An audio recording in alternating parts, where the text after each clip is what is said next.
Shabbat Shalom, everyone. I want to welcome everybody for being here. I know we don't have a huge crowd, but we do want to welcome everybody for coming. Hardy, Bruchim, Habaim. We want to welcome our online guests. If you could give yourself and them a hand clap, appreciate it. So we're in a new series. I get to open up this series. We're in a new series. Our series this month, or for this series of Exodus we're getting into, is called Exiting Egypt. So Exiting Egypt is our series, and my message today is called Exit Strategy. We're going to leave the mindsets and restrictions and enslavement to reveal our true identity. So I want to get into the Torah readings. So our Torah readings come from Shemot, which is Exodus chapter 1, verse 1 through 6:1. And then we get into our prophet reading, our Haftarah, which is Yeshayahu, the prophet Isaiah, starting with chapter 27, verse 6, then goes through chapter 28, verse 13. And we also read chapter 29, verse 22 and 23. And the Brit Hadashah reading comes from Acts 7, 37 and 39. So I want to open up with the theme verse that I picked for this. Bring some clarity and some understanding. It's my theme verse. Comes from Telechim, Psalms chapter 32, verse 8. It says, I will instruct and teach you in the ways that you are to go. I will give you counsel. My eyes will be watching you. I'll read that again. It says, I will instruct and teach you in the ways that you are to go. I will give you counsel, and my eyes will be watching over you. So how many know what an exit strategy is? Nobody? Perfect. Now we can learn about it. I'm just kidding. Anyways, exit strategy, it's a strategy of means of leaving one's current situation. So we think about this in our context. So we know an exit strategy, right? When you work at a job, there's an exit strategy. If there's fire, there's emergencies, there's things like that. There's these exit strategies. But we're not talking about exit strategies for emergencies at work or fires or things like that. We're talking about an exit strategy for the issues of our lives. Does anybody have an exit strategy for the issues of their lives? Not now. So we're going to have an exit strategy, right? So an exit strategy is a means of leaving one's current situation either after a predetermined objective has been achieved, or as a strategy to manage failure, which is to make something less bad, less severe, less serious, or less painful, right? When you have pain and it's severe pain, what do? You go to the hospital. What do they give you? They give you medicine to alleviate some of that pain. The pain might be minimal. You might not have any pain. You might get kind of loopy and kind of happy. But either way, there's this exit strategy that you have to eliminate the pain. Altogether, there should be a strategy that you form to make sure you get rid of the pain altogether. Some people live with pain. And they have this medication that's pain management. Well, we don't want to just manage our pain, our things that we go through in life. We want to make sure we have an exit strategy. You guys with me? Yes. How many need an exit strategy for God to take care of some issues in your life? This message is for me. Everybody could go home. I'll just preach this to myself. So we'll get in our theme verse this morning, our opening verse. I'm going to start off with Exodus, Shemot, chapter 2, verse 11 through 15. It says, one day, when Moshe was a grown man, he went out to visit his kinsmen, and he watched them struggling at forced labor. He saw an Egyptian strike a Hebrew, one of his kinsmen. He looked this way and that, so he was looking around, and when he saw that no one was around, he killed the Egyptian and his body, and hid his body in the sand. The next day he went out and saw two Hebrew men fighting with each other. To the one in the wrong he said, why are you hitting your companion? He retorted, who appointed you ruler and judge over us? Do you intend to kill me the way you killed the Egyptian? Moshe became frightened. Clearly he thought the matter has become known. When Pharaoh heard of it, he tried to have Moshe put to death, but Moshe fled from Pharaoh to live in the land of Midian. So it's amazing. We see this. One of the men said, who appointed you to be over us? When we read our portion and for our Brit Hadashah, it was talking about Moses was talking to the people and saying, hey, don't you know I'm supposed to be your deliverer? Like, listen up, pay attention. I'm trying to help you guys. And this is what's going on here. He's trying to help them. And then the guy's like, who do you think you are? Are you to be judge over us? Are you to be our helper? What's going on? They're still looking at him in an attitude of, you're the prince of Egypt. You're not our brother. You're the prince of Egypt. So we know the story. And we see that he's over here trying to help them. And I believe Moses had an exit plan. I believe he had an exit strategy. We all have exit strategies, right? When we go through anxieties and issues, a lot of us, what do we try to do when we go through these kind of issues or we see somebody we don't want to see? What's our exit strategy? We just want to leave right away. I don't want to see this person. Oh, no, I'm shopping. I'm going to go on the other end of the store and then eventually just walk out because I don't want to even see this person. I don't want to have to talk to this person. I don't want to get involved with this person today. We do that, right? Let's be honest. Can we be honest this morning? So we do these things to get out of situations, uncomfortable situations. We get anxious, we get nervous, and we try to get out of a situation as fast as we can. I believe Moses already had an understanding that God was going to use him to be deliverer. I believe he had an understanding that God was going to use him to help the children of Israel get out of Egypt. I believe he had an understanding that he had a calling upon his life to do these things. And so he's out walking around and he sees these people and he's trying to make them happen now. When God gives us a word or when God starts to reveal things to us, right away sometimes we want to jump into it and say, well, God is calling me to do this and I'm going to do this. No, there's some things that we need to learn. We need to learn some things first before we can actually do things, right? We have to learn that there's a time when these things must come to pass. Moses had the exit strategy, but he didn't have the full understanding of that strategy.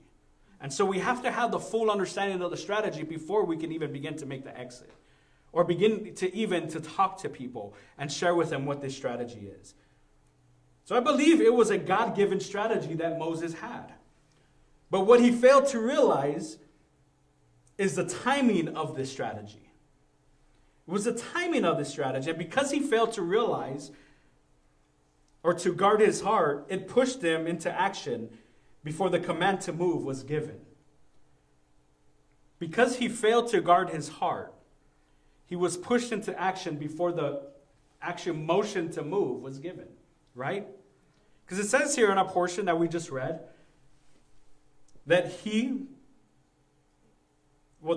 brothers retorted, "Who appointed you ruler and judge over us? Do you intend to kill us like you killed the Egyptian?" Moshe was frightened. And clearly he thought the matter has become known. When Pharaoh heard of it, he tried to have Moshe put to death. But Moses fled from Pharaoh's presence to live in the land of Midian. So Moses is fleeing. He's on the run now. Right? He's taking off. He's running to the land of Midian. That's a far way to run if you're running. And so he's taking off. He's trying to get as far away from the situation as possible. He's leaving behind the exit strategy that God has given him and trying to move out of the situation. See, God's given us an exit strategy, but too many times we get in uncomfortable situations in our lives and we move before that exit strategy is implemented. We need to stick around sometimes, even if it gets a little bit tough, even if some things happen that we're uncomfortable with. God's still speaking to us and God's still trying to get us to understand what is the exit strategy. Or who do we have to follow or what do we have to follow? And we're never going to know if we keep moving and running and trying to exit the current situation. A lot of us are trying to get over these past 2 years, right? These past 2 years haven't been the greatest years. But what if I told you that everybody that's looking for normal, things just might not get back to normal? What if I just throw that out there? What if the exit strategy isn't going back to normal, but learning how to really deal with what's going on in the world and what's going on in your particular world? Your kids, yourself, your home. It's not to be afraid, because we all want to get back to normal, but the reality is, what was normal? We were comfortable. We were comfortable in our attitudes and maybe sin and just the way we were living. Maybe God is trying to move us out of our comfort into a place of getting to know him, getting to be intimate with him, getting to look at him. So Moses has this exit strategy, but he fails to understand the timing of the strategy. And so he begins to just run. That was his exit strategy, right? I need to get out of the situation. Pharaoh's going to try to kill me. I need to leave. So because he failed to guard his heart, he didn't understand the fullness of this strategy. Just like his predecessor before him, he was placed in Egypt for such a time as this. Remember, this is in exile. The children of Israel are not in exile at this time. They were brought into Egypt by who? Joseph. So that they can be what? Saved. Saved from what? Saved from the famine. So just like Joseph brought them in, Moses was to bring them out. But Moses was like, forget you guys, I'm leaving right now. I got to go now. I got to leave. It got a little bit too crazy for me. I have to get out of here. But we have to guard our heart. When we go through situations, we really have to guard our heart. We can take and look at the what-ifs of life as if what would have happened if Moses would have stayed?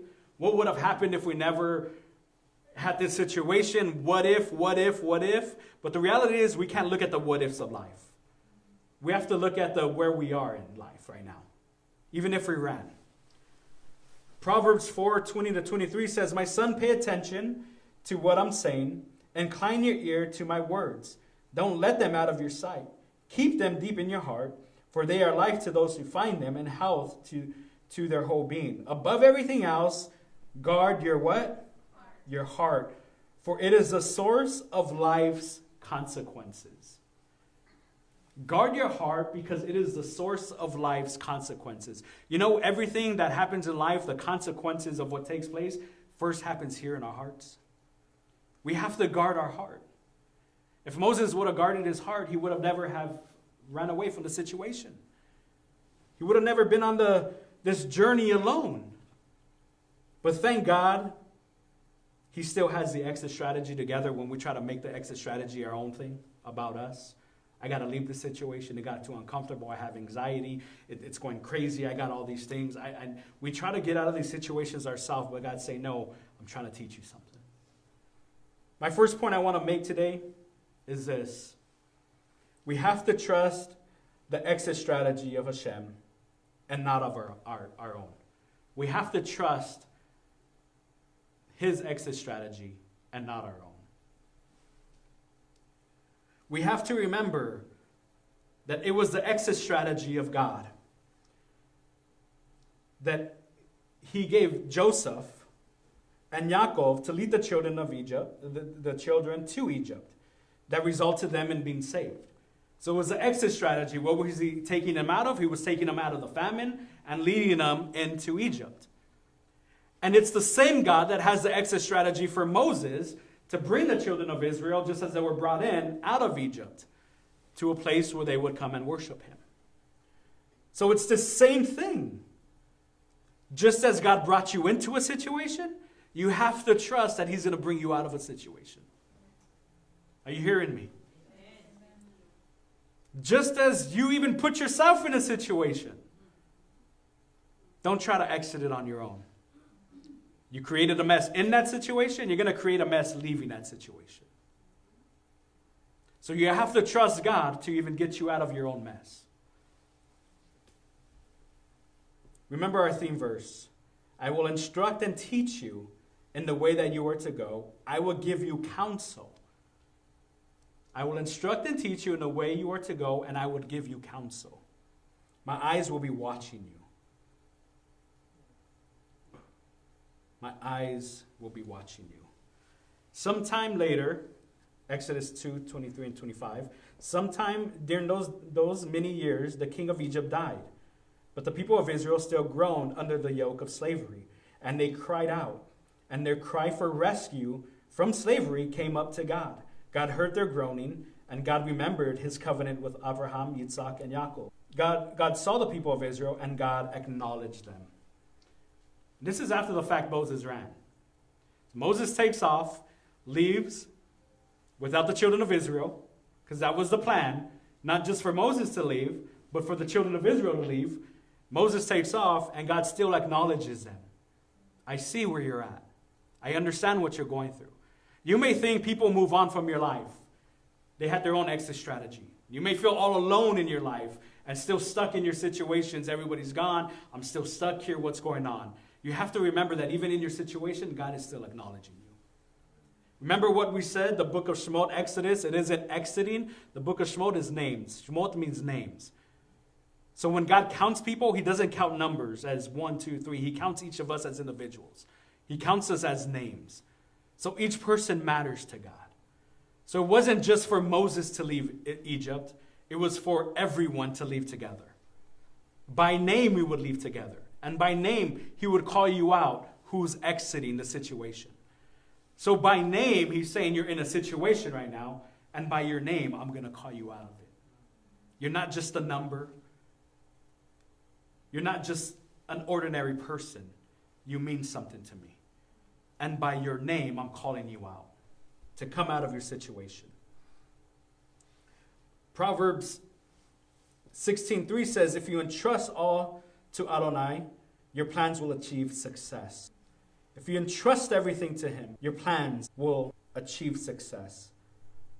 Proverbs 16:3-4 says, commit your works to the Lord, submit and trust them to him, and your plans will succeed.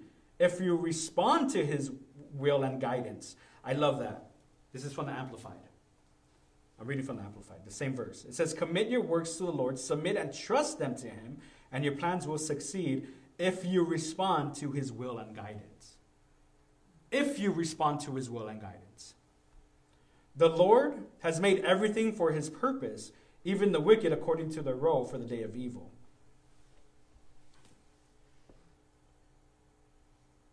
Psalms 25:4-5 says, make me know your ways. Teach me your paths. Guide me in your truth and teach me, for you are the God who saves me. My hope is in you all day long. Psalms 143:10 says, teach me to do your will because you are my God. Let your good spirit guide me on the ground that is level. Let your good spirit guide me on the ground that is level. How many feel like right now they're on a bumpy road? It feels kind of crazy. There's a lot of turmoil. There's a lot of things going on in your life, a lot of situations at home, a lot of situations with family, and it feels like there's a bumpy road. Well, let this minister to your heart, this scripture. I'll read it again. Teach me to do your will because you are my God. Let your good spirit guide me on the ground that is level. Real quickly, my second point I want to get into. Sometimes we got to make a U-turn. Sometimes we got to try again, right? We have to trust the GPS system of God. How many got a GPS in their car or on their phone? You know, when you exit or you're supposed to exit and you keep going, that thing's going to bug you right until you make that U-turn. Get off, get off, get off. You're 200 miles away from your exit. It's still going to tire you to get off. I think about God in that same aspect. He's the original GPS system navigating our life. You missed your exit way back there, but I'm going to still pursue you until you make the turn. I'm going to pursue you till you get off. Get off this ride that you're on, that you're causing yourself. Get off and make this U-turn. We have to trust his navigation in our life. Trust his navigation. In Jewish theology, the term hashgacha, which means supervision, is sometimes used to refer God's providence decrees as Rabbeinu Shel Olam, the master of the universe. God oversees and directs all of history towards its final end. Though this does not imply fatalism, providence means that the demonic and destructive forces within ourselves and our world can never have an unbreakable grasp upon us. I'm going to read that again. God oversees and directs all of history towards its final end. Though this does not imply fatalism, God's providence means that the demonic and the destructive forces within ourselves, realize within ourselves first, and in our world can never have an unbreakable grasp upon us. That there is a creative and saving possibility in every circumstance. Are you hearing me? There is a creative and saving possibility in every circumstance, and that the bond that connects us with fulfilling love can never be disrupted.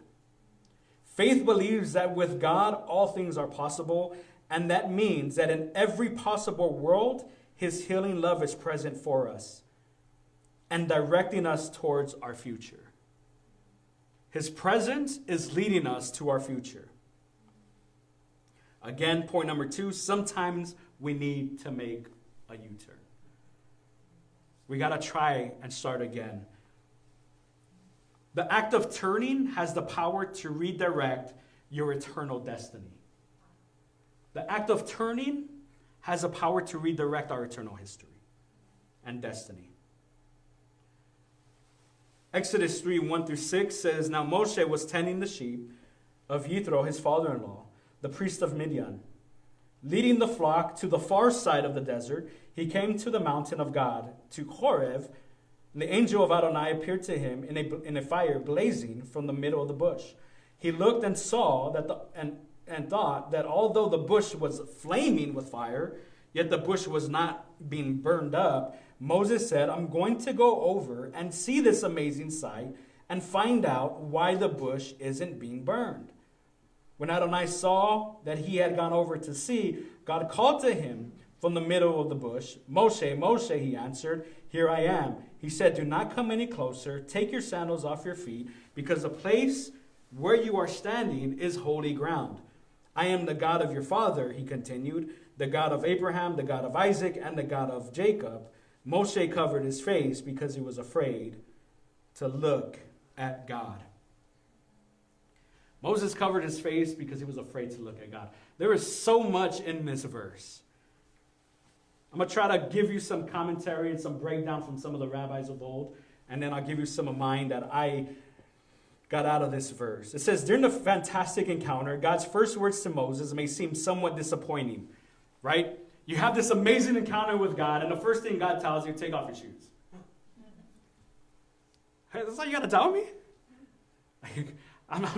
There's this crazy bush talking to me, and the first thing you want to say is take off your shoes? You don't want to ask, just speak some crazy knowledge to me or something? You take off your shoes. Kind of seems disappointing, right? Hey, Martin, take off your shoes.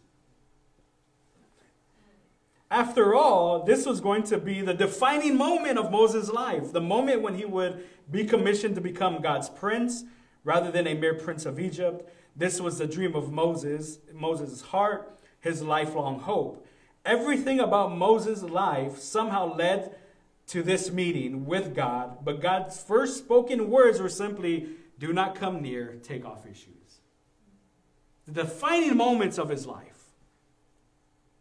Imagine your whatever sport, whatever thing you practice for, you put all your heart and effort in it, all your life, and that finally that big stage comes, and you walk on that stage, and the first thing they tell you is take off your shoes.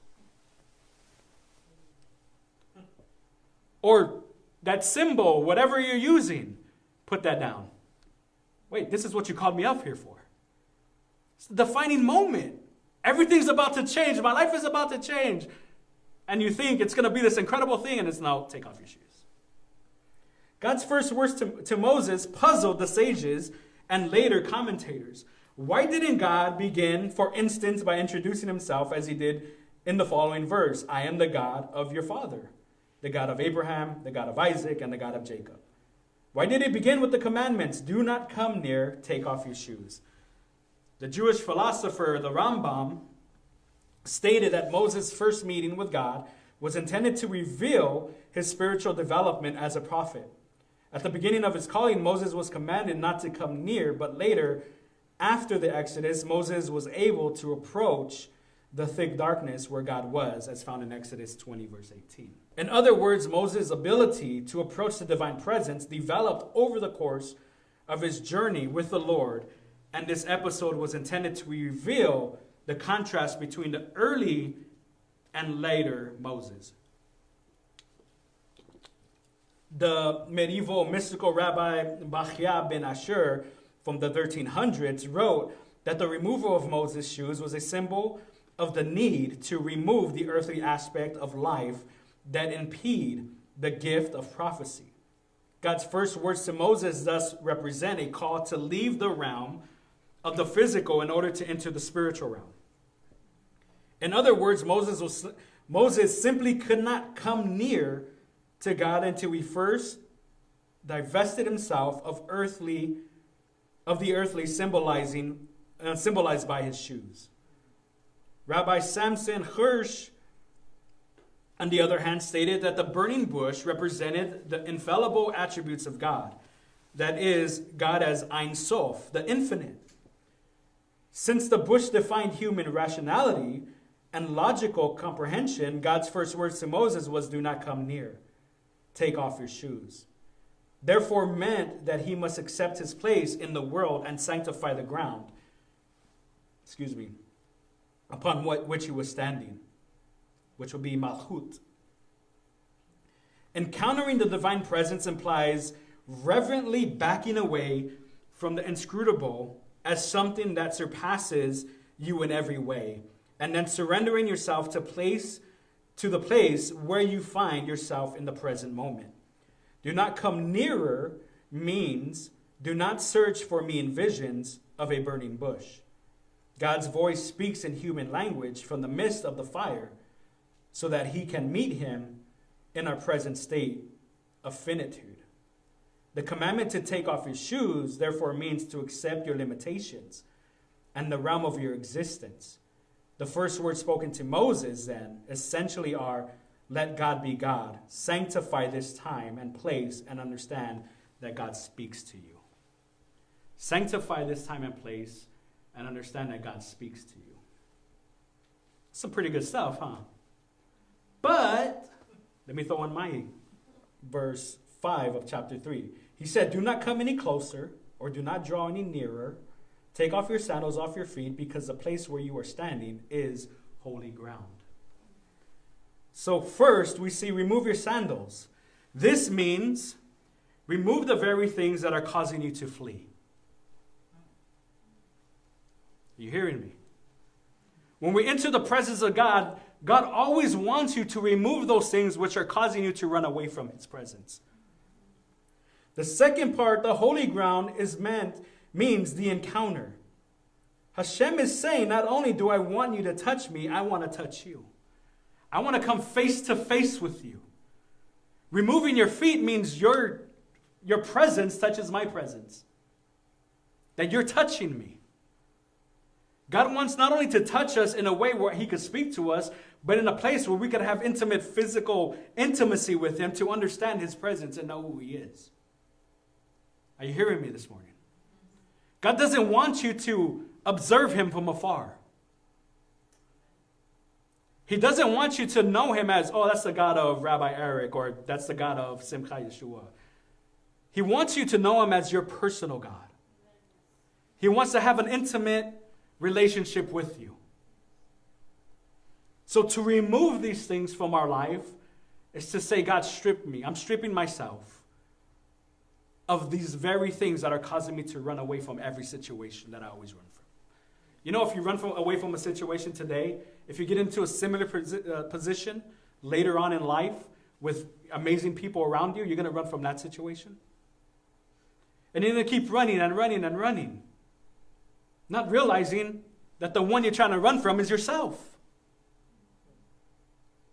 Because you're running from the situation that you created within yourself.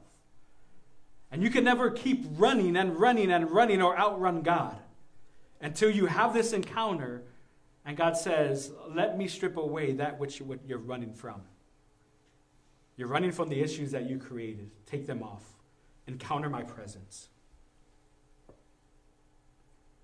When we have this encounter with God, we can remove all the burdens of what caused us to flee in the first place. We remove all the hindrances and all the excuses that keep us from moving forward.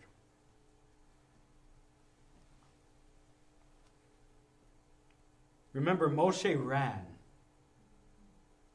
Why did he run? Because he was afraid. We run from God because we're afraid. We've been let down, we've been hurt, we've been abused, we've been through so many different situations and relationships with family, with different things and circumstances, and we're afraid to allow God in because we feel, well, he's going to let us down, or I'm going to let him down. But that's not who he is. Moses was running because he was afraid. After he has this encounter with God and he makes all the excuses, I can't go back, I can't do this, I can't do that, I can't even speak, I'm no good at speaking, and I don't know that much. It's funny because we read in our Brit Hadashah portion that Moses was very talented. He was learned in many languages. He was the well-versed person in all of Egypt. And all of a sudden he's saying, I can't even speak. You know, when a person says they can't speak, they're afraid to speak, or maybe public speaking. You know, it's different if I do things behind the scenes, but it's a totally different thing once I get on stage. I still get nervous when I come up here. Wherever I go, I get nervous. It's natural. There's those natural nerves. But sometimes you just got to break those things and just do it. So again, remember Moses was afraid. And whatever he was afraid of, it caused him to run. Caused him to flee. But I love this because God abolishes. He gets rid of that excuse. He tells them in Exodus 4:19 and 20. He says, Adonai said to Moshe and Midian, go back to Egypt because all the men who wanted to kill you are dead. Every person that you thought was after you, they no longer exist. You have no excuse to move forward. In Moses' case, it seemed like he was going backwards. He had to go back. He had no excuse anymore. His excuses led up to this portion. I love it because he never addresses what he's really running from. He addresses, I can't speak, I'm not eloquent, I can't do it. He made every excuse except the real excuse why he was actually running. And that excuse was, there's some people after me. See, we can make every excuse to God. We can make every excuse to each other and our rabbis, our leaders, whoever it is. But it's always going to be that one excuse that you're holding back, which is the true excuse why you don't want to do it. I don't want to do it because there's some people following me. There's some people after me. Whatever that excuse is, you're always going to run until you confess that excuse and say, this is why I'm really running. And I love it because God never addresses that with him. He never addresses that with him. But God makes sure, I'm going to tell you. I'm going to let you know. Because I can't send you back without you knowing that the very thing that you're running from does not exist anymore. It does not exist. The men that are after you, men that you think are trying to kill you, they're all dead. Moses took his wife and his sons and put them on a donkey and started out for Egypt. And I love this part. Moses took God's staff in his hand. You got to realize that Moses' staff turned into God's staff. What do you have in your hand that you're running with? Nowadays, we can't leave our house without our phone, right? What are we running from? What is that one thing we need in our life that we need to carry with us that we got to run from? That you think, oh, I need this. This is going to be my life source. God say, no, I'm going to transition that life source that you think you need into me being your life source. I'm going to show you and do wonders and miracles with that very thing you're holding in your hand. Maybe you're not holding anything in your hand and you're standing before God. You're saying, my heart, my life is all I have. Then that'll be enough. The following parable, I wrote this earlier, I didn't have this up there, but the following parable speaks to the hour of our need. A king's son was at a far, far distance from his father. Said his father to him, return to your father. He said, I can't, the way is too far. His father sent word to him and said, go as far as you're able, and I will come the rest of the way to you. Malachi 3:7 says, thus says the Holy One, blessed be he to his faraway children, return to me, and I will return to you. See, Moses thought he was running, and he didn't know what he was running to. He was actually running from God. But his running from God actually led him to run to God. Because there's nowhere that God will not be if you're running away from his promise. He's going to find you. He's going to find you. You think you're running from him, you look back and you turn around, all of a sudden he's going to be right in front of you. I'm trying to run from you, God. Why are you following me? He says, I will pursue you with an everlasting love.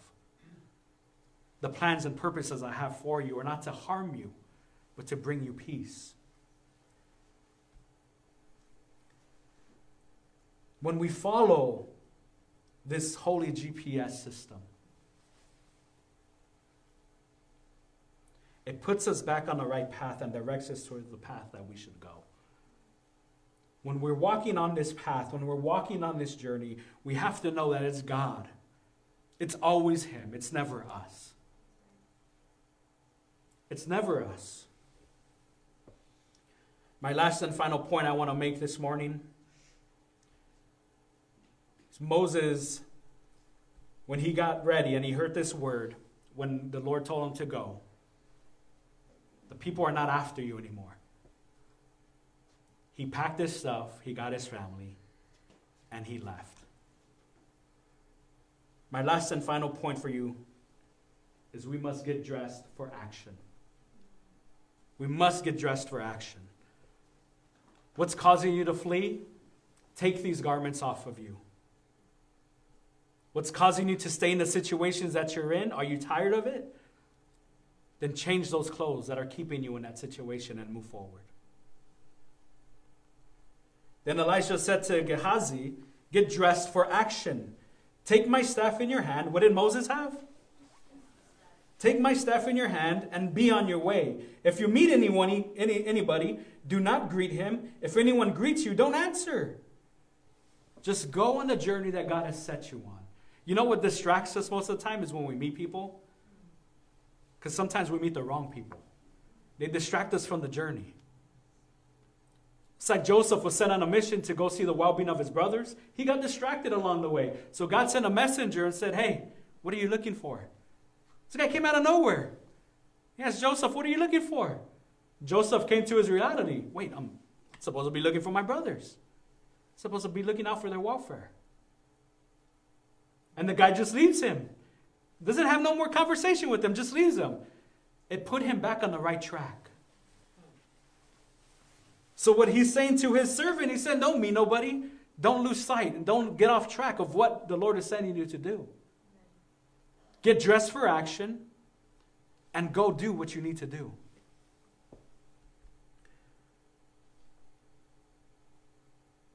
As we exit, we know we celebrated the new year already. As we get ready to exit this year, this secular year, don't waste another moment.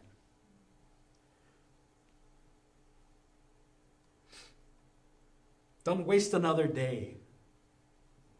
Don't waste another year. A lot of people came out of 2020 saying 2021 is going to be my year, and then we let the same issues of last year overtake us into this year. We let the government, we let so many different people dictate what our year is going to be like. We let sickness, we let death, we let all these things dictate how we're going to live our lives. And most of us live them in fear, if we're honest. If we're honest about it, we allowed it to grip us and hold us in fear. To really fulfilling the potential that the destiny of this year had. Well, this year isn't over. We still have some time. What is it, 6 days? Yeah. We got 6 days in this secular year to redeem that time and say, I'm not going to run no more. What are you running from? I can't answer that for you. Only you can. I shouldn't even ask, what are you running from? My question more is, what are you afraid of? Whatever you're afraid of, let God speak to that fear. To that thing that you're afraid of, it's not after you anymore. Your old lifestyle, it's not a part of you anymore. Don't you know I made you a new creation? What are you running from personally? What failures are you still holding on to? What crimes you think God has against you and He's saying, I don't even see them anymore. What tormentors are over you? God says, I smashed them. If we could verbally speak to ourselves and say, I'm running from this situation because this is what I'm afraid of, then allow God. Because if you're honest, and if you're really making and having that conversation with him right now, then he does want to speak to you. Galatians 5:1 really quickly says, what the Messiah has freed us for is freedom. What the Messiah has freed us for is freedom. Therefore, stand firm and don't let yourselves be tied up again to a yoke of slavery. It's talking about coming out of Egypt. Don't go back to slavery when I'm freeing you from slavery. Don't go back to these things. See, we always think that Moses was sent to Egypt to deliver Israel. Can I tell you the real story? God sent Moses back to Egypt to deliver Egypt out of Moses. Before you can be a deliverer, which God wants us to deliver people, he needs to first deliver you. Because you can't bring people out of a situation if you keep running from yours.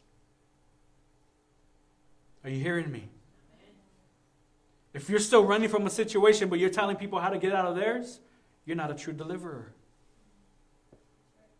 So God first needs to deliver you so that he can deliver everybody with you.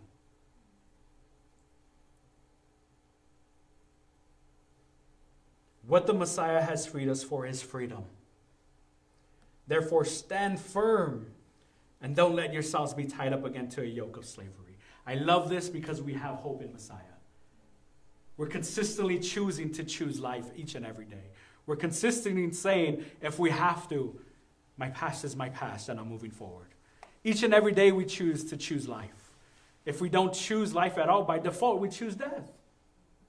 So we have to consciously wake up and choose life. We have to consciously wake up and say, God, I'm going to do this. We have to consciously stand before God as if we're standing before that fiery bush every single day of our life and says, I choose to remove that thing which is causing me to run backwards.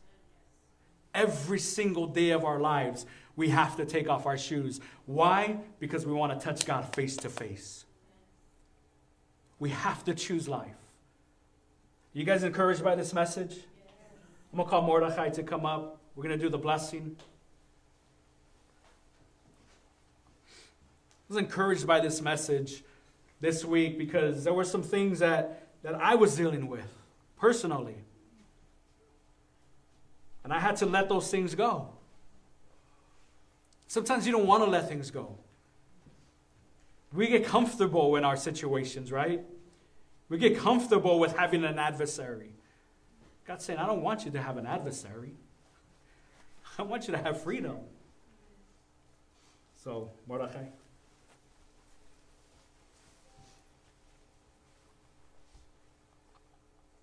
Yivarechecha Adonai ve'yishmerecha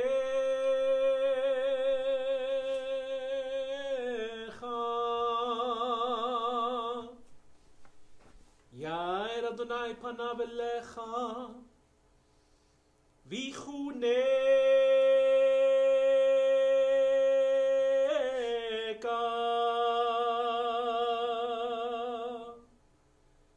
Yisa Adonai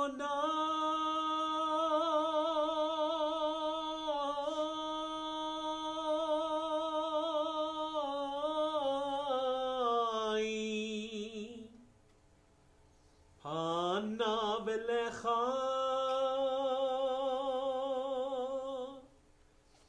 ve'yasem lecha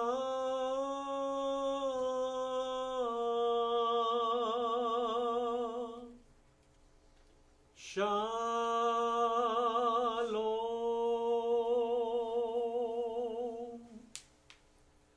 May the Lord bless you and keep you. May the Lord shine his face upon you, be gracious to you. May the Lord turn his countenance towards you and establish peace unto you. For the Prince of Peace, Sar Shalom, Yeshua the Messiah. Amen.